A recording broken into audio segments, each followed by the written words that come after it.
राज्यघटना आहे. या राज्यघटनेचं वर्गीकरण पहिल्यांदा करण्यात आलं बाळांनो प्रस्तावनेमध्ये.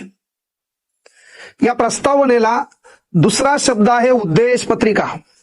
नीट लक्षात घ्या. राज्यघटनेचं वर्गीकरण कशात करण्यात आलं तर राज्यघटनेचं वर्गीकरण प्रस्तावना, राज्यघटनेचं वर्गीकरण उद्देश पत्रिका, राज्यघटनेचं वर्गीकरण बाळांनो परिशिष्ट,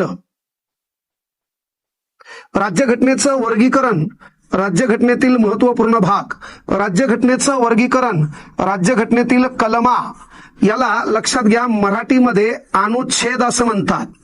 राज्यघटनेतील कलमाला मराठीमध्ये अनुच्छेद म्हणतात. लक्षात घ्या.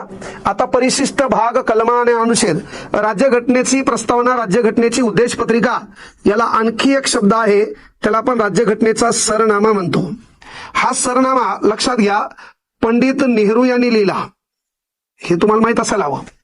या सरनाम्यातली जी काही लँग्वेज आहे, या सरनाम्याची भाषा आहे, जी इंग्रजीची सुरुवात आपण करतो we are the people of India, ती भाषा आपण अमेरिका देशाची स्वीकारलेली आहे.